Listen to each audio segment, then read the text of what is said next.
దివ్యవాణి ప్రేక్షకులందరికీ దివ్యవాక్కు అనే కార్యక్రమం తరపున శుభాభివందనములు తెలియజేస్తున్నాను.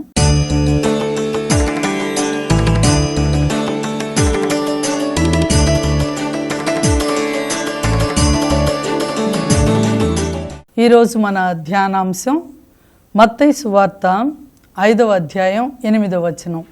ఇప్పుడు మనం అష్టభాగ్యాలను గురించి ధ్యానించుకుంటున్నాం కదా. అష్టభాగ్యాలలో 6వ అంశం నిర్మల హృదయులు ధన్యులు వారు దేవుని దర్శింతురు. నిర్మల హృదయులు ధన్యులు వారు దేవుని దర్శింతురు. వేరొక బైబిల్లో హృదయ శుద్ధి గలవారు ధన్యులు వారు దేవుని చూచెదరు అని చెప్పబడింది. హృదయం శుద్ధిగా ఉండాలి. ప్రభువు కోరుకునేది ఇదే. మనుషులు బాహ్యంగా కనపడేదానిని ప్రభు ఎప్పుడు చూడరు, కానీ లోపల హృదయం ఎలా ఉంది, హృదయంలో మన ఆలోచనలు, మన ప్రతి ఒక్కటి కూడా హృదయం నిండిన దానిని బట్టి నోటి మాట వెలువడుతుందని లూకాసు వార్త 6వ అధ్యాయం 45వ వచనంలో చెప్తున్నారు. హృదయం నిండిన దానిని బట్టి నోటి మాట బయటకు వస్తుంది కదా. దేనిని మనం హృదయంలో నింపుకున్నామో దానిని మాత్రమే బయటికి మాట్లాడగలుగుతాం. లోపల ఒకటి బయటకు ఒకటి, కొన్నిసార్లు కపట హృదయాలు కూడా ఆ విధంగా ఉంటుండొచ్చు అనుకోండి. కానీ హృదయం నరునికి ఒక సెంట్రల్ పాయింట్, కేంద్ర బిందువు కదా. మామూలుగా అంటుంటారు గుండె ఆగిపోయింది చనిపోయాడు అని చెప్పి, హార్ట్ స్ట్రోక్ వచ్చింది చనిపోయాడు అని చెప్పి అంటుంటారు. ఆ స్ట్రోక్ అనేది హృదయానికి వస్తుంది. కాబట్టి హృదయంలో కొంచెం లోటుపాట్లుండా ఏదున్నా కూడా దేహం అంతటికి కూడా దాని ప్రభావం ఉంటుంది, ఎఫెక్ట్ అవుతుంది. కాబట్టి హృదయం జాగ్రత్తగా అంటే పరిశుద్ధంగా ఉంచుకుంటే, దానిలో కపటం, ద్వేషం, అసూయ ఇట్లాంటివి లేకుండా మంచిగా ట్రాన్స్పరెన్సీ ఉంటే గనక హృదయం లోపల ఏదుందో బయటికి అదే మాట్లాడాలి, బయటికి ఏం మాట్లాడుతున్నామో లోపల కూడా అదే ఉండాలి కదా. కొన్నిసార్లు ఏం చేస్తామంటే లోపలంతా కుట్ర, కుతంత్రాలు, ద్వేషం, అసూయ ఉంటుంది, బయటికి మాత్రం నవ్వుతా అంతా బాగా చాలా హ్యాపీగా ఉన్నట్టుగా మాట్లాడుతుంటాం. కానీ లోపల అదంతా తీసివేసుకోమని ప్రభు చెప్తున్నారు. అందుకే మార్కు సువార్త 1వ అధ్యాయం 15వ వచనంలో మొట్టమొదటిగా యేసు ప్రభు సువార్త బోధ చేయటానికి వచ్చినప్పుడు కూడా చెప్పిన సందేశం అదే. ఏంటంటే కాలము సంపూర్ణమైనది, దైవరాజ్యము సమీపించినది, హృదయ పరివర్తన చెందండి అంటున్నారు. హృదయ పరివర్తన చెందకపోతే, హృదయాలు సరిగా లేకపోతే ప్రవర్తన సరిగా ఉండదు. మనిషి పరివర్తన లేకపోతే, హృదయ పరివర్తన లేకపోతే మనిషి ప్రవర్తన సరిగా ఉండదు. దానిని బట్టి ఎక్కువ పాపాలు చేస్తూ ఉంటాం. దేవునికి వ్యతిరేకంగా, మన తోడి సహోదరి సహోదరులకు వ్యతిరేకంగా తప్పులు చేస్తూ పాపాలు చేస్తూ ఉండటం మూలాన దానివల్ల ఎక్కువ శిక్షను మనం అనుభవించాల్సి వస్తుంది. ఎప్పుడు చనిపోయాక నరకంలోకి వెళ్ళడం కాదు, ఇక్కడ ఉండగానే మనం వేసిన ప్రతి విత్తనం వెంటనే మొలకెత్తుతుంది, ఫలాలు వస్తుంటాయి కదా. ఏది విత్తామో దానిని కోసుకుంటామని చెప్పారు కదా. కాబట్టి హృదయమునకు దానికి సంబంధించిన అంతవరకు కూడా ఎక్కడికక్కడ ఎప్పటికప్పుడు మనం శుద్ధి చేసుకోవాలి అని చెప్తున్నారు. ఇర్మియా గ్రంథం 17వ అధ్యాయంలో 9వ వచనంలో చెప్తున్నారు, హృదయమునకు ఉన్నంత కపటం దేనికి లేదు, దాని రోగమును ఎవరు కుదర్చలేరు కదా. దానిని ఎవరు అర్థం చేసుకోనగలరు? ప్రభుడనైన నేను మనస్సును పరిశీలిస్తాను, హృదయమును పరీక్షింతును అని చెప్తున్నారు. కాబట్టి మనస్సును పరిశీలిస్తారు, హృదయాన్ని పరీక్షిస్తారట ప్రభు. హృదయాన్ని చూసేది బయట మనం చెప్పే మాటలు, బయట చేసే మన పనులు, మన క్రియలు దానిని బట్టే కాదు, కానీ మన హృదయం ఎలా ఉందో, అసూయతో, ద్వేషంతో, కుట్ర కుతంత్రాలతో, పగతో, స్వార్థంతో నిండి ఉందేమో పరిశీలించుకోవాలి. అదంతా కూడా హృదయంలో నుండి తొలగించుకున్నప్పుడే దేవుని ఇష్టానుసారంగా, దేవుని చిత్తానికి అనుగుణంగా మనం నడుచుకున్న వాళ్ళం అవుతాము అని చెప్తున్నారు. యెహెజ్కేలు గ్రంథంలో కూడా 36వ అధ్యాయంలో 26వ వచనంలో, మీకు నూతన హృదయమును నేను దయచేయుదును, నూతన ఆత్మను మీలో ఉంచెదను, మీ నుండి నేను రాతి గుండెను తీసివేసి మాంసపు గుండెను మీకు పెడతానంటున్నారు. గుండె చాలా, హృదయం అంటేనే ప్రేమకు చిహ్నం కదా. ప్రేమించవలసిన హృదయం, ఆ ప్రేమ లేకుండా మిగతా అన్నింటితో నింపుకుంటాం మూలాన ఆ హృదయంలో నుండి బ్లడ్ సర్క్యులేషన్ అన్ని బాడీలోనే అన్ని పార్ట్స్కి జరుగుతుంది. కాబట్టి ఈ హృదయంలో ఈ ఏదైతే నెగిటివ్ అంతా ఉంటుందో అదంతా కూడా మన బాడీ అంతటికి స్ప్రెడ్ అయ్యి లేనిపోని రోగాలు కొని తెచ్చుకుంటుంటాం. కాబట్టి హృదయంలో మనం ప్రేమ నింపుకొని ఇతరుల పట్ల కూడా మనం ఆ ప్రేమనే గనక ప్రదర్శిస్తూ ఉంటే గనక అప్పుడు ఆ ప్రేమే మన బ్లడ్ అంతా కూడా మరి ప్రాకిపోయి ఆ ప్రేమను నింపుకొని ఉండబట్టి మనకి ఇంకా అంత పాజిటివ్గానే ఉంటుంది. నెగిటివ్ అనేది రాదు, నెగిటివ్ తలంపులు రాకూడదు. హృదయంలో నుంచి మన లోపల మన మనసులో నుంచి ఆ వ్యతిరేక భావాలు, వ్యతిరేక ధోరణులు, ఆలోచనలు మనం బయటికి వ్యక్తం చేయకుండా ఉంటాం. ఎందుకు అంటే హృదయంలో శుద్ధి ఉంది కాబట్టి, ప్రేమను నింపుకొని ఉన్నాం కాబట్టి. అందుకనే మరి మత్తయి సువార్త 15వ అధ్యాయం 19వ వచనంలో చెప్తున్నారు, మరి హృదయం నుండి దురాలోచనలు పుట్టుచున్నవి, వీని మూలమున నరహత్యలు, వ్యభిచారములు, వేశ్యాగమనములు, దొంగతనములు, అబద్ధ సాక్ష్యములు, దూషణలు కలుగుచున్నవి. మనిషిని మలినపరిచేవి ఇవియే కానీ చేతులు గడుక్కోకుండా బయట చేసే ఆచారాల వల్ల ఏది ఉండదు. కానీ మలినపరిచేది ఏంటంట, లోపల హృదయంలో నుండి బయటకు వచ్చేది కానీ లోపలికి వెళ్ళేది కాదు అని చెప్పి ప్రభు చెప్తున్నారు. హృదయం నిండిన దానిని బట్టి లోపలంతా కూడా ఈ క్రియలు జరుగుతూ ఉంటాయి.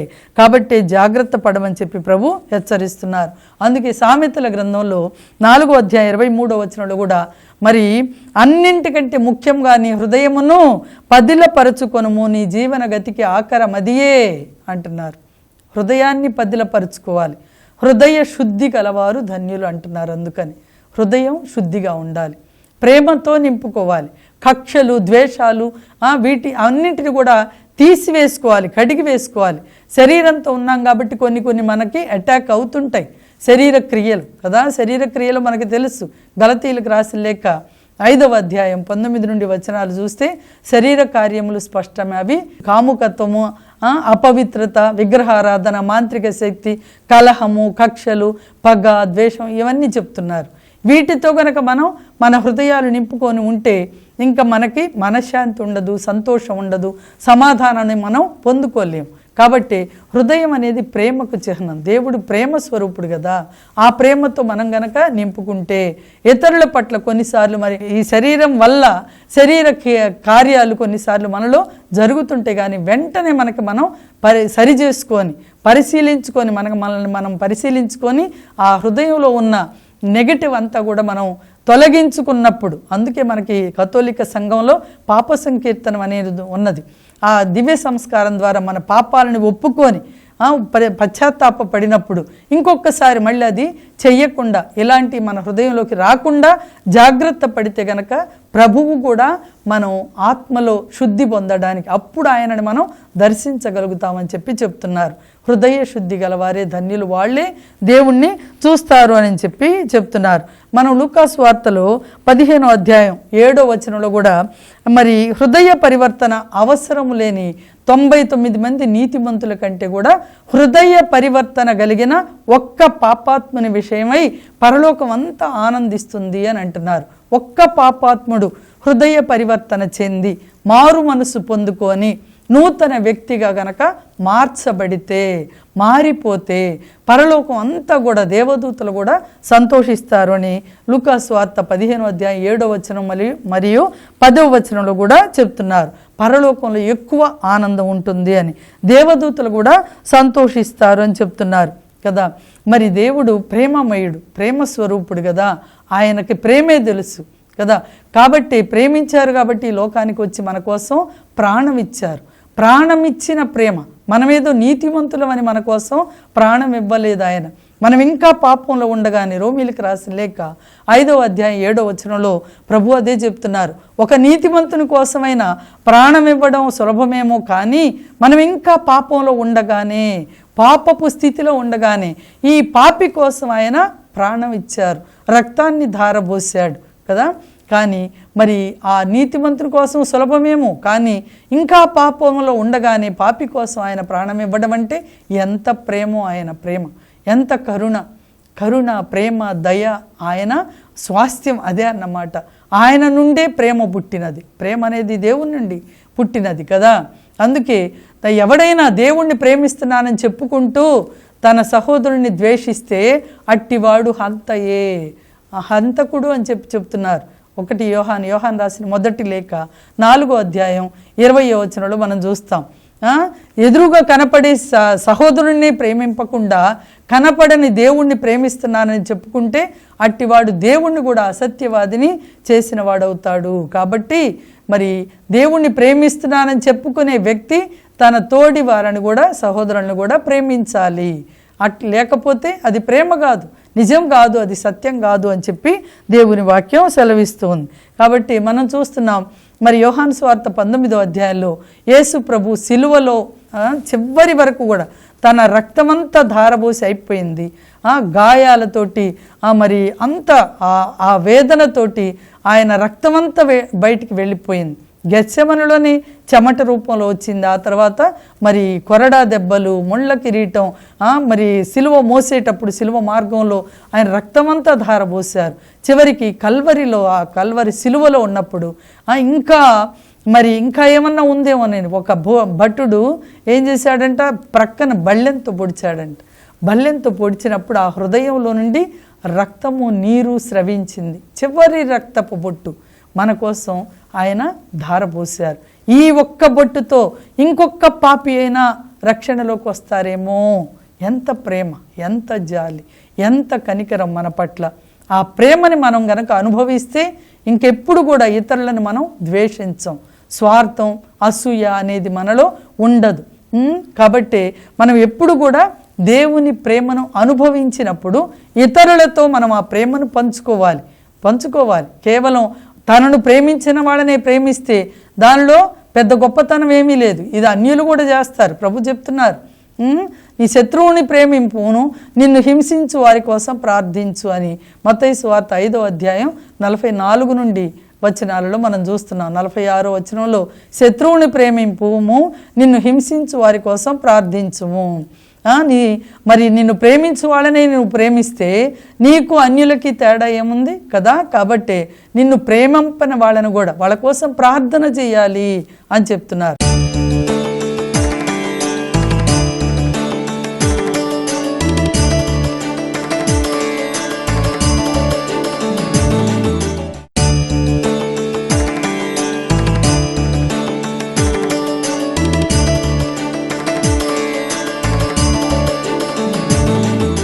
మత్తయి సువార్త 5వ అధ్యాయం 23వ వచనంలో మనం చూస్తాం. బలిపీఠ సన్నిధికి నీ కానుకను తీసుకొని వచ్చినప్పుడు నీపై ఎవరికైనా మనస్పర్ధ ఉన్నట్లు స్ఫురించినచో నీ కానుకను అక్కడే బలిపీఠం దగ్గరే వదిలిపెట్టి వెళ్ళి నీ సహోదరునితో నువ్వు సఖ్యపడి తిరిగి వచ్చి నీ కానుకను చెల్లింపుము అని చెప్తున్నారు.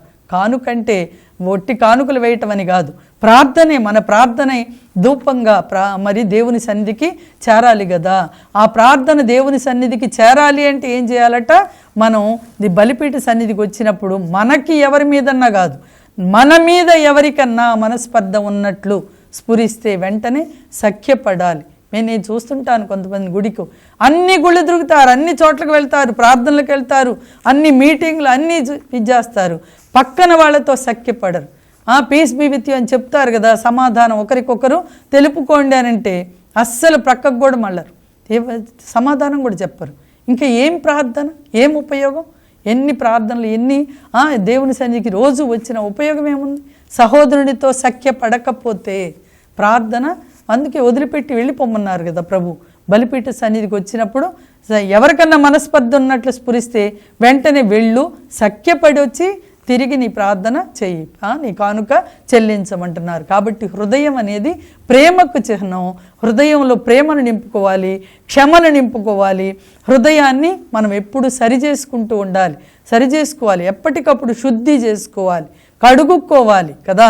అప్పుడే మనం దేవునికి ఇష్టమైన బిడ్డలుగా ఉంటాం. దేవుడు మన పట్ల కూడా అదే ప్రేమను చూపిస్తారు. దుష్ట హృదయం దుష్టుని హృదయమున పాపము మంతనము చేయును అని కీర్తన 36:1 చెప్పబడింది. దుష్టుని హృదయంలో పాపం మంతనం చేస్తుందట. మరి కొంతమంది హృదయాలు ఎప్పుడు కూడా కపటంతో, ద్వేషంతో, అసూయతో నింపుకొని ఉంటారు. సౌలు రాజును మనం చూసాం. మరి పాత నిబంధన గ్రంథంలో మొదటి రాజు, ఇజ్రాయేలుకి మొదటి రాజు సౌలు. ఆ సౌలు కేవలం అసూయతోటి దావీదు తనకంటే ఎక్కడ గొప్పవాడైపోతున్నాడో, మరి పేరు ప్రఖ్యాతులు వస్తున్నాయేమో అని మరి కేవలం అసూయ చేత అతని అభివృద్ధిని పట్టలేక ఏం చేశాడు? ఎప్పుడు అసూయతోటి లోపల హృదయం అంతా ద్వేషంతో నింపుకున్నాడు. ఎప్పుడు చంపేద్దామా అని అతనిని వెంటాడుతూ ఉన్నాడు. ఏ కారణం లేకుండానే అతన్ని చంపడానికి వెంటాడాడు. మనం మొదటి సమూయేలు గ్రంథం 18వ అధ్యాయం నుంచి దాదాపుగా 24 వరకు చూస్తే ప్రతి చోట దావీదును వెంటాడినట్లుగా చూస్తున్నాం. దావీదు అంటాడు, చంపడానికి మరి దావీదుకు అవకాశం 2 సార్లు వచ్చినా కూడా, ఎందుకయ్యా నేనేం తప్పు చేశాను, నీకు నాకు మధ్యలో దేవుడే తీర్పు చేయునుగాక అని చెప్తున్నాడు. చంపే అవకాశం వచ్చినా కూడా చంపలేదు. అభిషక్తుని మీద, దేవుడు అభిషేకించిన రాజు మీద నేను చెయ్యి చేసుకోను అని చెప్పాడు. అతని హృదయంలో ఎంత ప్రేమ ఉందో దావీదు హృదయంలో మరి అంతకంటే ఎక్కువ ద్వేషం, అసూయ సౌలు హృదయంలో నింపుకొని ఉన్నాడు కదా. మనశ్శాంతి ఉండదు, సంతోషం ఉండదు, సమాధానం ఉండదు, తిండి తినలేరు, నిద్రపోలేరు. ఎందుకు?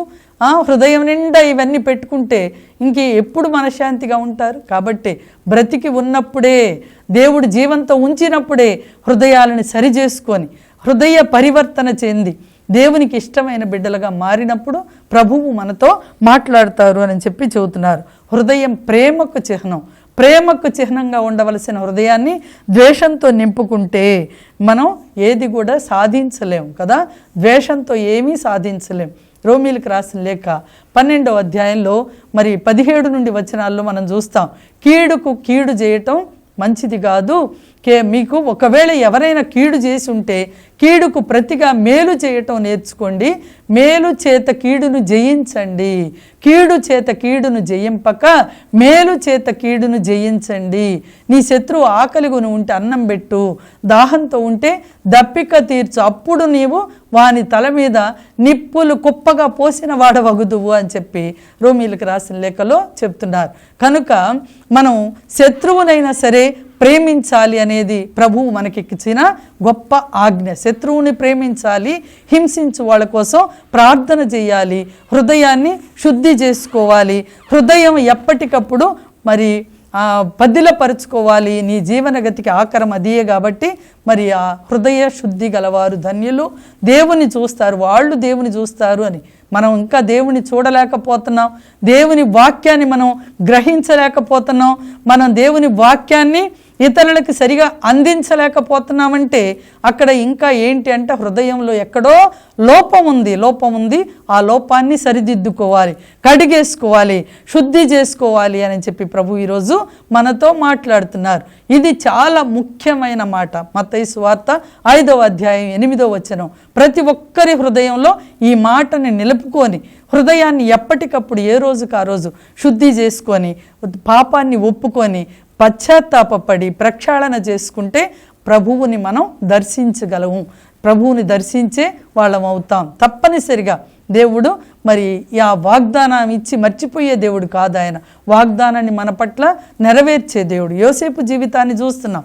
ఆయన కూడా మరి అన్నలందరూ కూడా ఎంతో ద్వేషంతో, అసూయతో, కేవలం అసూయతోటి, ద్వేషంతో వాళ్ళ హృదయాలు నింపుకొని ఆయనకి కీడు తలపెట్టినా సరే యోసేపు మాత్రం చూడండి మరి అన్నలందరూ ఏదైతే తనకు దర్శనంలో చూశారో, ప్రభువు ఏ దర్శనం అయితే చూపించారో యోసేపుకి అది నెరవేర్చారు. నీ అన్నలందరూ వచ్చి సాష్టాంగపడతారని చెప్పారు కదా. ఆదికాండంలో 42 నుండి చివరి వరకు వచనాలలో చూస్తే, అధ్యాయాల్లో చూస్తే దాదాపుగా 5 సార్లు అన్నలు వచ్చి ఆయన ముందు సాగిలపడి సాష్టాంగపడినట్లుగా మనం చూస్తాం. దేవుడు వాగ్దానం ఇచ్చి మర్చిపోయే దేవుడు కాదండి. వాగ్దానాలని మన పట్ల నెరవేర్చే దేవుడు. ఎప్పుడో చనిపోయాక కాదు, ఇక్కడ ఉండగానే దేవుణ్ణి విశ్వసించే వాళ్ళకి, ఆయన పట్ల మరి ప్రేమ కలిగి అదే ప్రేమతో ఇతరులను ప్రేమించే వాళ్ళకి తన వాగ్దానాలను వారి పట్ల తప్పనిసరిగా నెరవేర్చే దేవుడు గనుక అలాంటి గొప్ప దేవుణ్ణి కలిగి ఉన్న మనం తప్పనిసరిగా మన హృదయాలను సరిచేసుకొని హృదయ శుద్ధిని పొంది దేవుని దర్శించే అవకాశాన్ని, భాగ్యాన్ని పొందుకుందాం. ప్రభు ఈ వాక్య సందేశమును మనందరి హృదయాలలో నూరంతలుగా ఫలింపజేయుదురుగాక. ఆమేన్, ఆమేన్. ప్రార్థన చేసుకుందాం. పరిశుద్ధుడ, ప్రేమామయుడవైన తండ్రి, కృపామయుడ, నీ పరిశుద్ధ పాదాలకు వందనాలు, స్తుతి, స్తోత్రాలు చెల్లించుకుంటున్నాను తండ్రి. నాయన, మీ దగ్గరికి మరి ఒక బోధకుడు, ఒక సేవకుడు వచ్చి అడిగాడు కదా ప్రభు, నిత్య జీవం పొందుకోవాలి అంటే నేనేం చెయ్యాలి అని. ధర్మశాస్త్ర బోధకుడు వచ్చి అడిగినప్పుడు తండ్రి మీరు చెప్పారు కదా, నీ దేవుడైన ప్రభువుని పూర్ణ హృదయంతో, పూర్ణ మనసుతో, పూర్ణ ఆత్మతో, పూర్ణ శక్తితో ప్రేమించమన్నావు. అవును ప్రభువా, ఇవన్నీ చేస్తున్నానన్నప్పుడు మరి నిన్ను వలె నీ పొరుగువాడిని ప్రేమించమని చెప్పారు. నాయన, పొరుగువాడు ఎవడన్నప్పుడు మరి మంచి సమరయస్తుని ఉపమానం చెప్పి తండ్రి మరి అతని హృదయాన్ని తెరిచారు. అదేవిధంగా ఈరోజు మేము విన్న వాక్యం ద్వారా ప్రభువా మా హృదయాలను సరిచేసుకొని ప్రభువా నాయన నిన్ను పూర్ణ హృదయంతో, పూర్ణ ఆత్మతో, పూర్ణ మనస్సుతో, పూర్ణ శక్తితో నిన్ను ప్రేమించి సేవించే భాగ్యాన్ని, ధన్యతను మాకు దయచేయమని మీరు చెప్పిన ఈ వాక్యం ద్వారా, మాట్లాడిన ఈ మాటల ద్వారా ప్రభువా మమ్మల్ని మేము సరిచేసుకొని, మా జీవితాలు సరిచేసుకొని తండ్రి నిన్ను దర్శించే భాగ్యం పొందుకునేలాగా సహాయం చేయమని మా నాథుడు, మా రక్షకుడైన యేసుక్రీస్తు పరిశుద్ధ నామములో అమ్మ మరియా సకల పునీతులు ప్రార్థనల ద్వారా వేడుకొని పొందుకుంటున్నాము పరమ తండ్రి. ఆమేన్.